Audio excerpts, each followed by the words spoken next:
É sempre bom, né? Boa noite a todos. É sempre bom a gente poder se encontrar para que possamos refletir a respeito da doutrina espírita e do Evangelho de Jesus. O tema da noite de hoje, que nos foi pedido, é falar justamente sobre o Evangelho, a vivência do Evangelho de Jesus, a importância que é na nossa vida, né? O Evangelho. Um tesouro que na maioria das vezes nós não damos a devida importância. Esse tema eu iria falar em dezembro. A gente vai falar em dezembro, a gente aproveita para falar do Evangelho, para falar de Jesus. Mas aí houve um imprevisto com o irmão, com o companheiro, e ele teve que... Eu fui fazer uma substituição, então eu falei um outro tema anterior. E aí esse tema ficou para esse mês. Mas é interessante do que eu ia trazer na época, lá em dezembro, que dezembro é uma data muito especial para todos nós, né? Principalmente para aqueles que se apegam com a religião e com Jesus. É um mês que a gente comemora o nascimento do nosso Salvador, daquele que veio para nos conduzir para junto do Pai.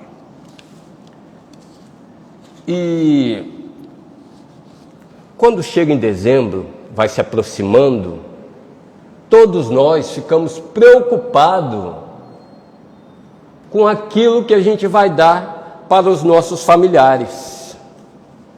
Que presente eu vou dar para o meu pai? Que presente eu vou dar para o meu filho, para a minha mãe, para a minha esposa, para o meu esposo?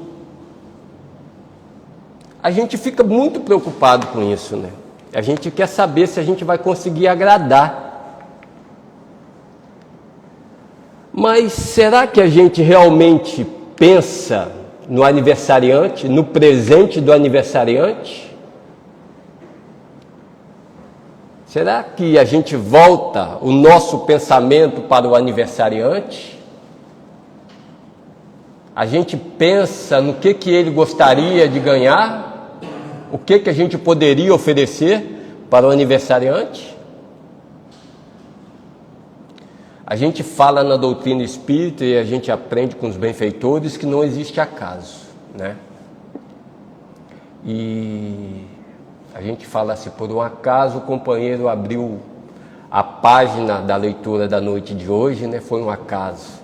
Falando que a gente tem 365 dias para a gente fazer a nossa modificação, a nossa transformação. E dentro desse período... E justamente dentro desses 365 dias, tem o final do ano logo em seguida, mas a data comemorada é o Natal, né? A gente tem esse período, esse tempo para a gente se transformar. E quando chegar no dia 25, a gente está preocupado em dar o presente para a mãe, para o pai, para o filho. Mas o que a gente pode oferecer para Jesus? Para o aniversariante, o que ele gostaria de ganhar? O que vocês acham que Jesus gostaria de ganhar? O que a gente poderia oferecer para Jesus no dia do seu aniversário? Vocês podem me ajudar a responder? Só os encarnados agora, os desencarnados já responderam. Ninguém se habilita. O que Jesus espera de nós é a nossa transformação. Nós temos 365 dias para a gente trabalhar o nosso interior, para a gente modificar o nosso viver, o nosso dia a dia, dentro do lar, dentro do trabalho, no trânsito, aonde quer que a gente esteja.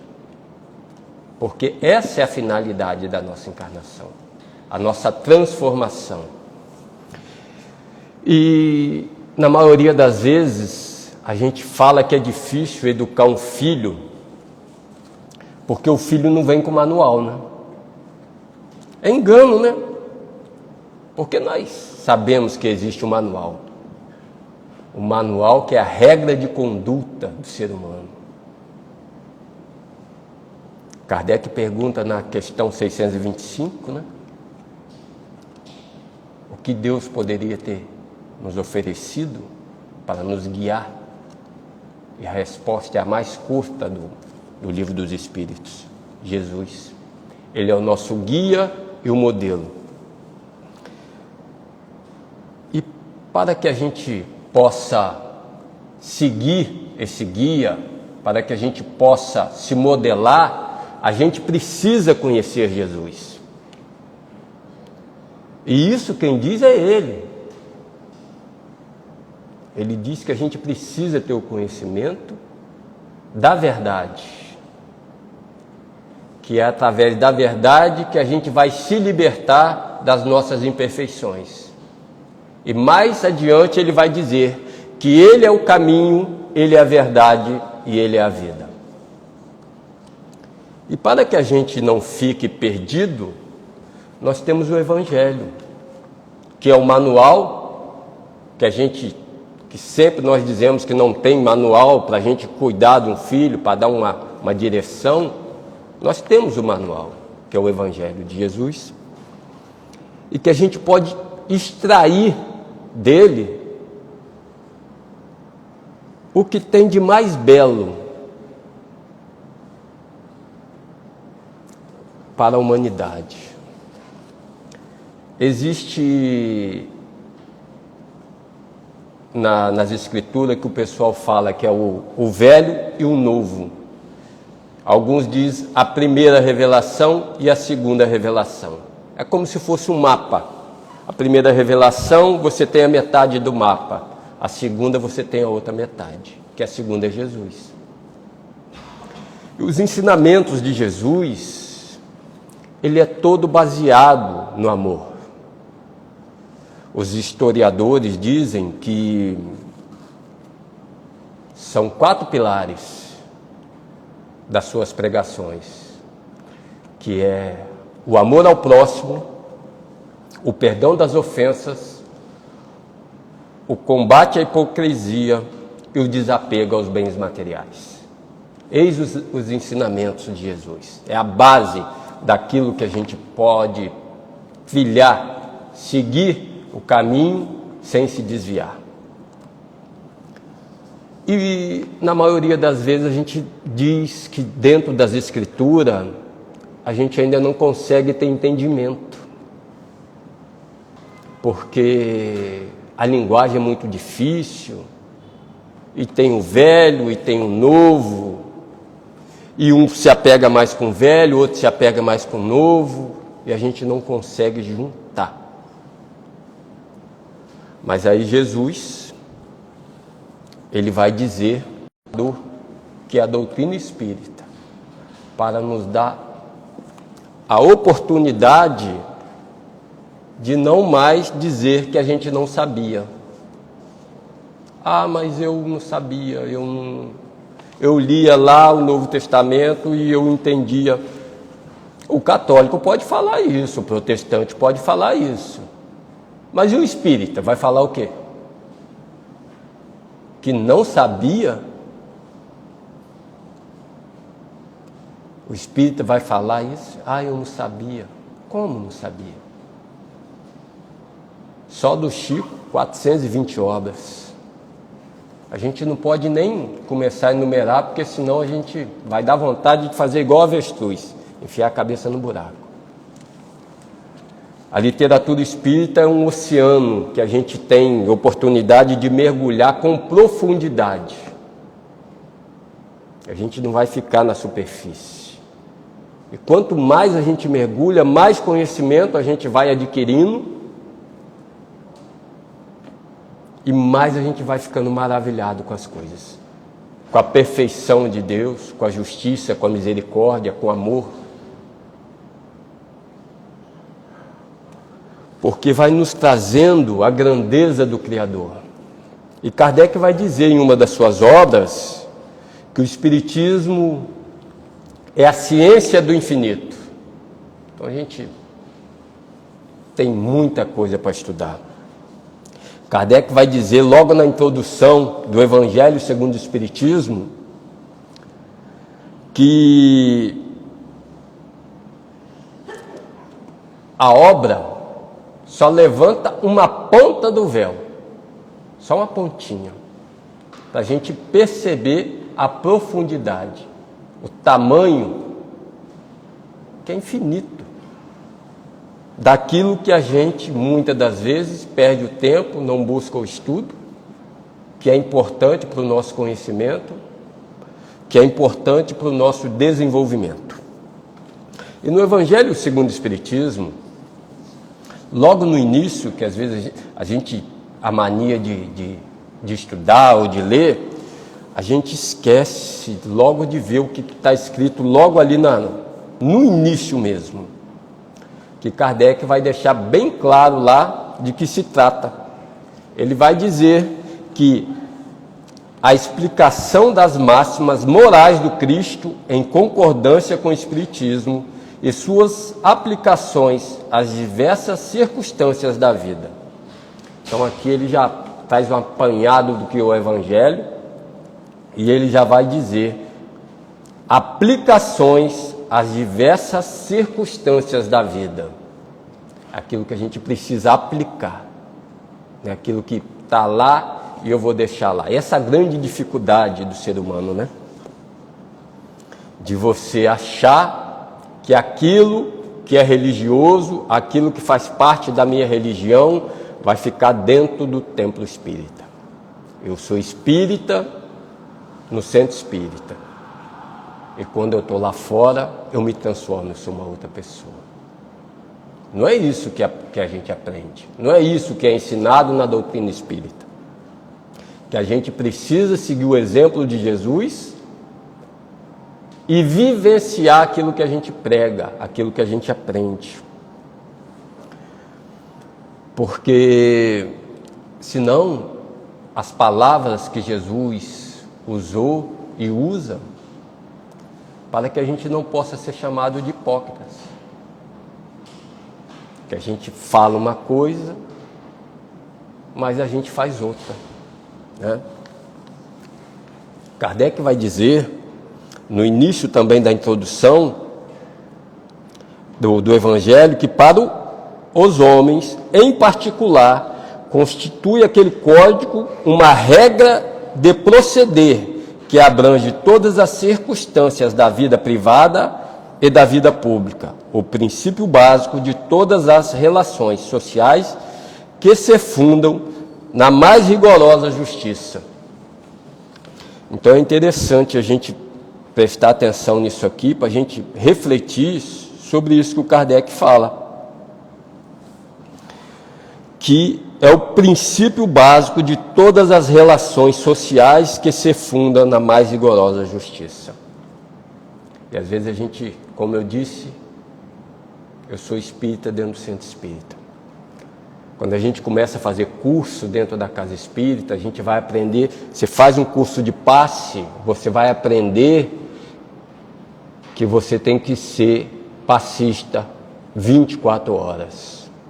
Quando você vai fazer o curso da mediunidade, você aprende que você tem que ser médium 24 horas. Ah, mas não é só no centro? A recomendação é que você aplique o passe, os seus conhecimentos, no centro, no dia específico para isso. Mas não lhe impede de você visitar um enfermo, de alguém que te visite no seu lar, de você dar um passe. Eu me lembro que várias vezes, eu chegava na loja, no armarinho famoso que existia no centro da cidade, muitas das vezes,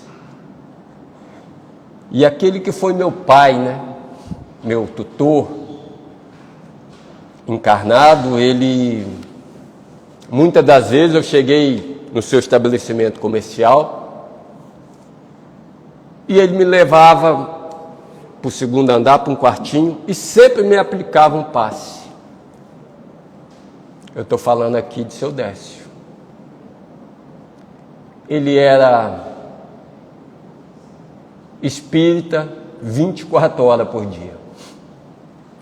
Então, às vezes a gente fala assim, mas você... A gente tem que estar pronto o tempo todo. Por isso a importância da vivência do Evangelho. Não é na casa espírita, é aonde necessitar. Se seu vizinho necessita, se um companheiro do outro bairro, de uma outra cidade, a gente precisa estar pronto para poder servir, para poder transformar o nosso íntimo, o nosso interior. Kardec continua dizendo que, finalmente, acima de tudo, o Evangelho é roteiro infalível para a felicidade vindoura. E é isso que todo mundo procura, né? O que o homem quer na vida? Todo mundo quer ser feliz. E a felicidade é o bem máximo que a gente quer. Porque se eu lhe perguntar o que tem depois da felicidade, ninguém sabe o que é. Eu quero ser feliz. É a felicidade. A gente pode definir felicidade em várias etapas, mas o que a gente quer é ser feliz. É o bem máximo que o ser humano procura. E ele vai dizer, é o levantamento de uma ponta do véu que nos oculta a vida futura. Só está levantando um pedacinho. A gente tem muito que estudar, muito que aprender. E para que a gente possa pegar, estudando, a gente comece a vivenciar. Na conclusão do Livro dos Espíritos, Kardec vai falar que existe 3 períodos distintos de quando a gente começa a fazer esse caminho de transformação. Conhecimento espírita, que a gente fica deslumbrado, encantado. E ele vai dizer que o primeiro é o da curiosidade. Realmente a gente entra, a gente às vezes chega na casa espírita, mas e a reunião mediúnica, eu queria falar com meu pai, e aí? Recebe espírito, como é que é a reunião? A gente quer saber disso. Quando as pessoas chegam na casa espírita e vê que não é muito assim, que precisa, que tem um caminho a trilhar, muitos vêm 1, 2 vezes e depois não volta mais.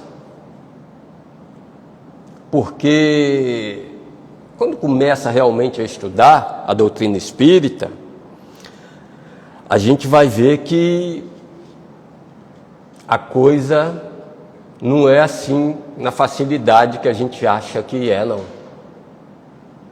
Eu lembro que uma vez assistindo uma palestra do companheiro Raul Teixeira, ele disse que espiritismo não é para qualquer um. Espiritismo é para quem aguenta. Porque o espiritismo, ele nos chama a nossa responsabilidade dos nossos atos. Não tem esse negócio, mas você já foi perdoado, então volta lá e prova que se você realmente mudou. Você vai ter que fazer de novo. Você vai ter que mostrar que realmente você se transformou. A gente vê na literatura espírita, nas obras mediúnicas, e a gente sabe que aqueles que frequentam, que no processo de desobsessão, na maioria das vezes, é mais necessária a transformação daquele que está sendo obsidiado, porque é através da sua transformação que aquele que está lhe perseguindo vai deixar de lado a perseguição, vai lhe perdoar, porque ele se transformou, porque ele mudou de atitude. Então é necessário que a gente mude a atitude interior, que a gente se transforma. Então Kardec vai dizer do desenvolvimento. Depois ele vai falar da curiosidade do raciocínio. E em terceiro, que é o terceiro período, ele vai falar da aplicação. Que a gente pega, estuda e depois a gente começa a aplicar aquilo que a gente aprende. E é importante a gente entender que é uma etapa. essa questão do entendimento, da gente buscar o estudo, estar sempre buscando estudar para a gente ter entendimento.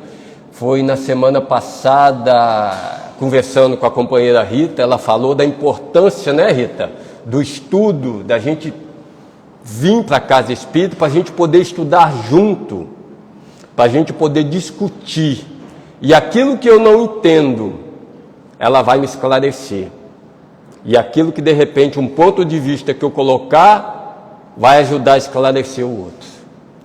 Essa finalidade da gente poder estudar junto e ter esse entendimento, da gente sair daqui um pouco mais leve,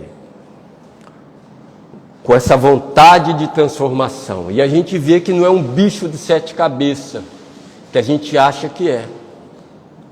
A gente passa a ter um entendimento das coisas, né? E é importante a gente ter essa questão do entendimento. E uma coisa interessante no Evangelho de Jesus, existe um diálogo que antecede a parábola do bom samaritano, de quando um certo doutor da lei, tentando Jesus, né, ele vai questionar. Lhe perguntar, mestre, o que farei, o que é necessário para herdar a vida eterna? Mas Jesus, né, lhe responde com uma outra pergunta, porque Jesus sabia quem estava lhe fazendo a pergunta, porque era muito fácil identificar as pessoas naquela época, e era um doutor da lei, então a vestimenta que eles usavam era fácil de se identificar. E aí Jesus responde com uma outra pergunta: o que está escrito na lei? Como lês? Como entende?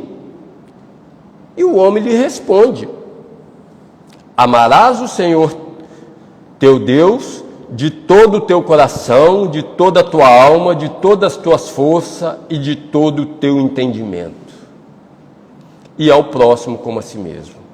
E Jesus lhe respondeu: respondeste bem, fazer isso e viverá.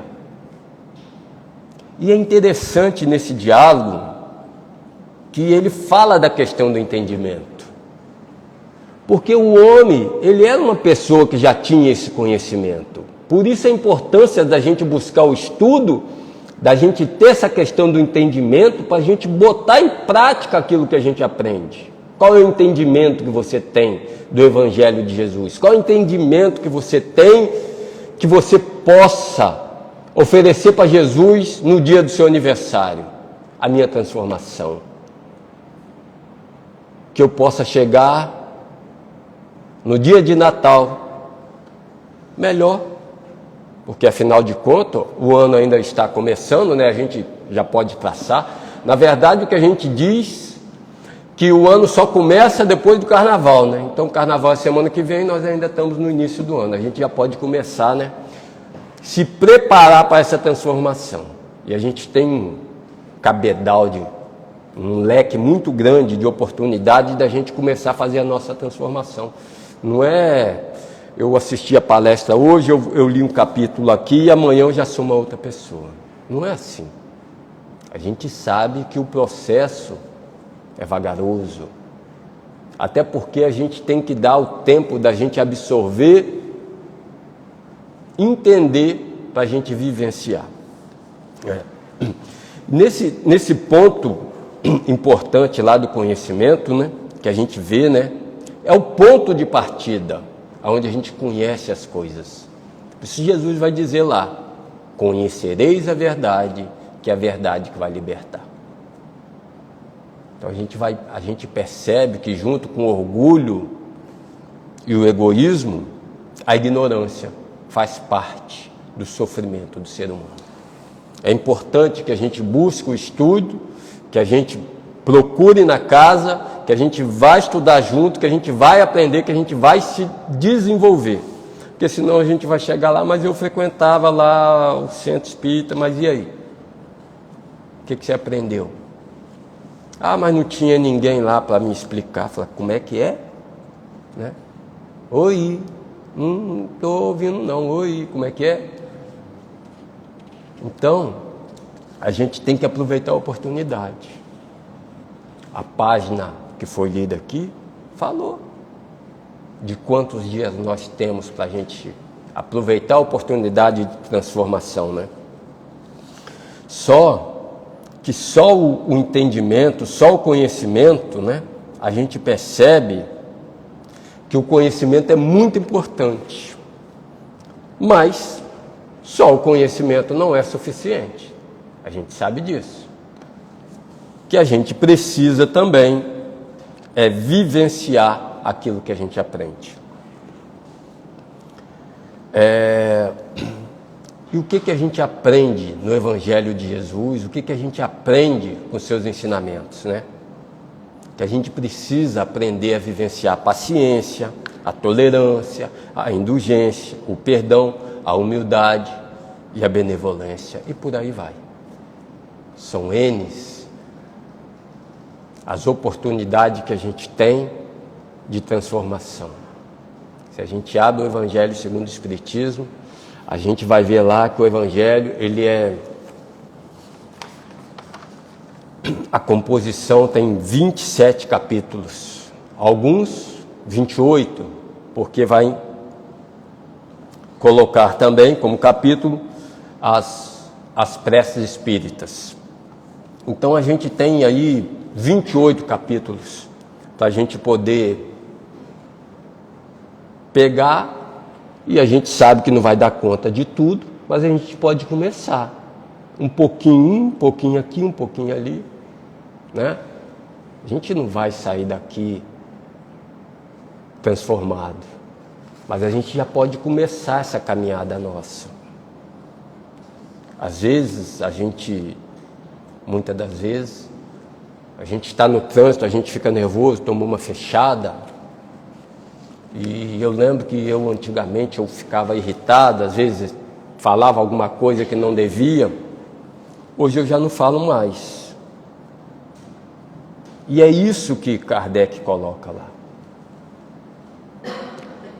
no Evangelho, que o verdadeiro espírita, ele é reconhecido pelo esforço que ele faz. Não é porque ele se transformou. Ele precisa se esforçar para se transformar. Antes eu mordia, hoje eu já não mordo mais. Não é? A oportunidade a gente tem todo dia. É no dia a dia. Ah, mas eu fico mais dentro de casa. Ótimo. Dentro de casa você tem os seus familiares. Quer lugar melhor? Né? Quer lugar melhor para a gente aprender? Dentro do nosso lar? Pai, mãe, esposo, esposa, filhos, netos. Pessoas que ficam sem dormir por causa dos filhos. Os filhos por conta dos pais, né? E a intolerância, a impaciência, a incompreensão. Nós achamos que está todo mundo no mesmo nível evolutivo de entendimento. A gente não tem paciência. O que eu estou entendendo hoje não é o que você entende. Não é o que o meu pai entende, o que o meu filho entende. E eu, de repente, não consigo acompanhar aquilo que ele também está entendendo. E aí gera uma impaciência, uma briga, uma discórdia. E o lar, que é para ser um ambiente de luz e de amor, se transforma num ambiente de escuridão, num ambiente que a pessoa não quer ir para casa de jeito nenhum. Dá a hora, fala, eu vou passar ali, vou jogar uma bola com os amigos, vou passar, vou tomar uma cerveja, vou fazer qualquer coisa. Porque a pessoa quer chegar, o último lugar que ela quer ir é em casa. Então a gente precisa aprender a transformar o nosso lar, a buscar essa transformação. E essa transformação que a gente aprende com Jesus. Jesus é o verbo, né? João vai dizer isso lá, né? Quando ele começa o seu evangelho, João vai dizer que no princípio era o verbo, e o verbo estava com Deus, e o verbo era Deus. Ele estava no princípio com Deus. E tudo foi feito por ele, e nada do que tenha sido feito foi feito sem ele. Nele estava a vida, e a vida era a luz dos homens. Então a gente percebe que logo no início, né, que essa parte aqui que ele pega lá do livro de Gênesis, no início, né, do Velho Testamento, para trazer essa referência, o princípio era o Verbo. E o Verbo era Deus, e ele estava com Deus. As pessoas confundem, achando que Jesus é Deus, que ele e outros companheiros, que é uma trindade. Nós sabemos que não é assim, que Jesus é Filho, e ele vai dizer lá que tudo aquilo que ele faz, a gente pode fazer e muito mais, mostrando a igualdade, que é a questão da gente se esforçar para a gente se transformar. E é isso que ele faz, é o verbo transformador, né? É um verbo que transforma, que molda, que educa. Esse que a gente precisa entender, que a gente precisa se educar. Na passagem da mulher adúltera, Jesus pega uma situação complicada, né? Onde tinha as pessoas esperando para fazer uma aplicação da lei, porque naquela época se vivia ainda sobre a lei de Moisés. E eles esperando, porque ali tinha uma pessoa que foi pega em adultério. Mas as outras pessoas também que queriam ver o julgamento daquela que eles apontavam o dedo, também tinha as suas imperfeições. E Jesus pega a situação difícil que era, né? De você pegar as pessoas querendo apedrejar, querendo fazer justiça com as próprias mãos. E Jesus, ele pega essa situação complicada e ele molda na direção do bem, ele transforma, por isso que ele é o verbo transformador, ele transforma na direção do bem, da paz, onde as pessoas queriam o conflito, ele muda do perdão, da indulgência, ele molda tudo isso. E aí, o que acontece? Nessa moldagem, no verbo que ele faz, na sua palavra, né? Que é a gente vai ver com a autoridade do que ele tinha, o poder do verbo, né? Dita com autoridade, com a consciência, entendendo a situação, ele molda toda a situação do crime que estava prestes a acontecer. E evita que o inocente fosse castigado e que o sangue não fosse derramado e não estivesse na mão daqueles que nem precisava de participar daquilo. Mas era uma tradição na época. E Jesus, ele vem para transformar a humanidade, para moldar, para fazer que a gente possa ver de um outro ângulo. Por isso, quando está lá no Evangelho de Mateus, ele muda alguns entendimentos que está lá do Velho Testamento. Ele vai dizer lá, que a gente pegar lá tem vários. Ouviste o que foi dito aos antigos, e Jesus vai dizer, eu porém vos digo. Ele muda na direção do amor, da transformação, do não julgamento, do perdão, da indulgência, trabalhando o início da transformação do mundo, do ser humano, né? E a gente vai perceber que dentro dessa questão de renovação, de transformação, que às vezes a gente fala assim, é muito difícil, né? Não dá. É igual eu disse antes, que o espiritismo não é para qualquer um, é para quem aguenta, né? Mas a gente sabe também que se a gente pular fora agora, não adianta, porque a gente vai ter que voltar lá e vai ter que passar por isso. Então é melhor agora que a gente já despertou, que a gente tem a doutrina, ouvir o chamamento de Jesus. Desperta, ó tu que dormes, levanta dentro dos mortos. E é o que ele fala lá para o doutor da lei, faça isso e viverá.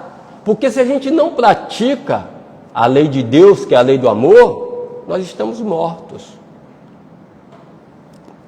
Então, ele busca fazer essa questão da renovação, que a doutrina espírita nos ajuda, nos auxilia, para que a gente faça essa grande mudança interior.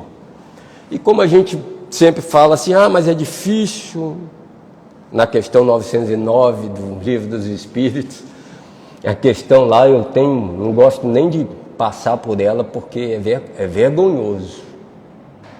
É vergonhosa a resposta que eles dão. Que vai questionar se a gente pode, já nessa vida, a gente já pode começar a fazer a nossa transformação, né? Aí os espíritos, os benfeitores vão responder lá para Kardec, sim. E aí que vem a chicotada. E fazendo um esforço muito insignificante. Isso é de doer. Um esforço insignificante. Se a gente parar, mas que esforço insignificante é esse? Né? Por exemplo, a gente pode praticar indulgência o tempo todo. É só no momento que a gente for convidado a falar mal ou opinar da vida do próximo, a gente fica quieto, fecha a boca. Já diz o velho deitado, o ditado, né, que boca fechada não entra mosquito. Só a gente fica quieto. E o que vai estar acontecendo conosco? Praticando a indulgência. Não é? Olha o que eles disseram lá, fazendo um esforço insignificante. Gente, é só não comentar, é só fechar a boca. Para que eu vou falar mal da vida do outro? Para quê? Não é? Oportunidade nós temos várias. Não é? Essa é a mais fácil que tem. E é por isso que eles vão dizer lá, esforço insignificante. A gente não consegue, né? O apóstolo Tiago, lá na sua carta, no seu evangelho, vai dizer que a língua é uma peçonhenta mortal. Que a gente devia ser igual um cavalo. Cavalo que a gente bota freio, a gente tinha que colocar em nós. Para frear a nossa língua, para parar de falar mal da vida do próximo. E essa questão de transformação, nós temos vários exemplos, né, de transformação, que a gente às vezes vai falar assim, mas é tão difícil. Mas como que é difícil? A gente vai ver que existe companheiros que passaram nesse processo e deixaram grandes exemplos para nós. Zaqueu, Madalena, né? E eu não poderia deixar de falar Paulo de Tarso, né? Que talvez seja um dos maiores exemplos que a gente tem de renovação, de mudança, né? A gente vai falar assim, mas não dá para mudar. E é muito triste quando a gente vê algum companheiro espírita falar que não acredita na mudança do irmão. Como? Mas eu não acredito, o ser humano não muda. Pau que nasce torto, morre torto. Será que nós somos espíritas? Falando isso do nosso companheiro? Será que nós acreditamos na reencarnação? Sabemos que existe processo que a pessoa vai ter que aprender para se depurar? Ou a gente prefere ficar com essa fala, pau que nasce torto, morre torto? O espírita não pode usar isso não. E nem usar a síndrome de Gabriela, eu nasci assim, eu fui sempre assim e eu vou morrer assim. Não pode. O espírita, ele sabe que é uma oportunidade de mudança dada a todos nós. E Paulo é um exemplo disso, de renovação. Um exemplo da grande transformação. Por quê? Paulo, no início da história que a gente vai ver de Paulo, ele não aceitava que Jesus fosse maior do que Moisés. Para ele, ele falou assim, como? Quem é esse? Quem é esse aí? Jamais. E aí, quando aquela passagem que a gente sabe que o pessoal fala, mas vai cair do cavalo, e Paulo cai do cavalo, ele faz um questionamento, né? Que a gente pode fazer em todo Natal. Quando ele cai do cavalo, e Jesus lhe aparece, e aí pergunta, quem és tu? Eu falo, sou Jesus, a quem tu persegue. Eu falo, Senhor, o que queres que eu faça? Hoje a gente já não precisa perguntar isso para Jesus, né? Porque a gente tem um evangelho, não é? A gente tem, o evangelho está aqui, ó. Como é que eu vou perguntar a Jesus o que queres que eu faça? Está aqui, ó. Ah, mas eu não entendo. Aí tem uma coleção chamada Fonte Viva. Não é um livro não, gente. São 4. E é tão amplo que cada frase que o benfeitor Emmanuel pega, ele vai destrinchando. A gente pode pegar um por dia, todo dia de manhã cedo. Existe um programa que eu acompanho todas as manhãs, que eu gostaria de compartilhar com vocês, para quem estiver em casa e puder, chamado Evangelho por Emmanuel. É passado na FEB, né? No Instagram, no YouTube, que é Saulo César, um companheiro colaborador, divulgador da doutrina espírita, e todo dia ele traz uma passagem, comenta e fala a respeito de Jesus, de Emmanuel, do entendimento daquilo que eles querem trazer para a nossa transformação. E no final, todos os dias, ele pega e deixa um desafio para o dia. O que eu vou fazer hoje? De acordo com a página. Hoje eu vou ser indulgente. Hoje eu vou ser paciente. Hoje eu vou procurar estender a mão ao companheiro. Hoje eu vou procurar fazer uma oração para um outro que está enfermo. E assim a gente vai. Então, nós temos, né, isso aqui, que é o caminho da nossa transformação. E Paulo, devido ao passado que ele teve, e isso é interessante a gente prestar atenção, analisar a vida de Paulo, que Paulo não teve um passado lá florido, né, em relação à religião. Para quem não sabe, Paulo, e para quem sabe, relembrando, Paulo foi aquele que perseguiu os cristãos. Ele foi responsável diretamente pela morte de Estevão. Só que ele se transforma. Só que, muitas das vezes, do mesmo jeito que ele encontrou dificuldade na sua transformação, no meio daqueles que também se diziam religiosos, cristãos, ele encontrou dificuldade. E as pessoas questionavam, mas esse aí que vocês estão ouvindo, mas como? E as pessoas discutiam a respeito da sua transformação. E é interessante que na segunda carta ao Coríntios, no capítulo 5, no versículo 17, ele deixa uma passagem lá fantástica, né? E ele vai dizer, assim que se alguém está em Cristo, nova criatura é, e as coisas velhas já passaram, eis que tudo se faz novo. Né? Se a gente está em Jesus, a gente se transforma. É isso que a gente precisa fazer. Só que Paulo também, ele tem um período de quando nós vamos analisar a trajetória de transformação, tem uma fala dele lá que ele diz o seguinte: o bem que eu quero, eu não faço, mas o mal que eu não quero, esse eu ainda faço.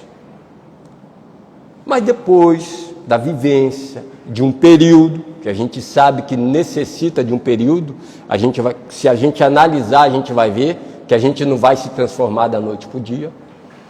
Lá já no final, como ele já era Paulo, reconhecido e respeitado, ele vai dizer uma frase que a gente espera dizer quando a gente retornar um dia, né, ao mundo espiritual, nos natais, chegar para Jesus ou para os nossos irmãos, para os nossos companheiros e dizer: já não sou eu mais que vivo, mas é o Cristo que vive em mim. Esse é o caminho da transformação, da mudança que a gente precisa fazer, né? Deixar o Cristo viver em nós. Tudo aquilo que a gente aprende, a gente não tem mais desculpa, a gente não tem mais para dizer, né, que não sabia. Ah, mas eu... Não tem desculpa. Depois a gente vai chorar. E segundo os benfeitores espirituais, a dor moral, ela é pior do que qualquer dor física na Terra. Pior. Ah, mas você olha para uma pessoa, mas está sofrendo muito. A moral é pior. E quando se fala Jesus chorou, de quando Jesus sofria lá na cruz, Jesus estava sofrendo por nós. Por ele ser quem ele era, já ter passado pelo que ele passou, e sabendo que a gente ainda tinha muito que caminhar, que a gente tem muito ainda que entendimento. E por isso, lá as suas últimas palavras, né, na cruz, ele vai pedir a Deus que nos perdoe. Porque a gente não sabia, naquele momento a gente não sabia o que a gente estava fazendo. Hoje a gente já não pode dizer isso mais. Porque hoje a gente sabe quem é. Mas antigamente, naquela época a gente não sabia. A gente estava lá, tá? Adianta falar, a gente jogou pedra na cruz, a gente fechou a janela, Jesus estava pregando e a gente passou direto. A gente fez isso. Mas hoje não. Hoje a gente já tem o conhecimento, hoje nós já temos um manancial, um roteiro de luz para a nossa caminhada, a nossa transformação. E para encerrar, eu já falei aqui uma outra vez, mas como está relacionado com o tema, eu gostaria de trazer a história de novo, uma passagem que aconteceu com Eurípides Bassanufo. Conta que certa vez, ele dormindo, ele se viu desprendido do corpo e começou a levitar, e ele queria parar e não conseguia mais. Ele era atraído por uma força que ele diz que ele não conseguia identificar e deter. E depois de muito subir, Eurípides se vê numa paisagem verdejante, muito linda, muito bela, e ele fica encantado com tudo isso. E ao longe ele avista a figura de um homem. E aí, atraído pelaquela figura, Eurípides começa a se aproximar. E aí ele vai se aproximando, se sente atraído e ele não consegue mais parar. Mas, quando ele chega próximo, ele se detém e não consegue mais parar. Porque ele se viu que estava na presença de Jesus. E aí ele fica encantado, ele fica maravilhado, porque era o mestre, né? Que oportunidade! Todos nós queremos encontrar com Jesus, não é isso? A gente quer estar com Ele? E ele parou, estancou o trêmulo, porque algo lhe dizia para ele não lhe aproximar mais, não avançasse. Baixou a cabeça na presença de Jesus, pela honra imprevista, e ficou em silêncio, sentindo-se como intruso, incapaz de voltar ou de seguir adiante. Recordou as lições do cristianismo e a mensagem que dele o ecoava entre os homens no curso de quase 20 séculos. Ofuscado pela grandeza do momento, começou a chorar. Eurípides começa a chorar. Grossas lágrimas lhe banhavam o rosto, quando adquiriu coragem e ergueu os olhos humildes. Porém, viu também que Jesus chorava. Nessa linha de pensamento, não se conteve, abriu a boca e falou suplicante: Senhor, por que choras? E o interpelado não respondeu, Jesus não lhe respondeu. Mas, desejoso de certificar-se de que era ouvido, Eurípides reiterou: choras pelos descrentes do mundo? Ele pergunta a Jesus. E elevando, Eurípides Barçanufo notou que Jesus lhe correspondia agora um olhar. E após um instante de atenção, respondeu em voz dúlcimas: não, meu filho, não choro pelos descrentes aos quais devemos amor. Choro por todos os que conhecem o Evangelho, mas não o praticam. É por isso que Jesus chora. Porque conhecemos o Evangelho e ainda temos grandes dificuldades de vivenciar o Evangelho.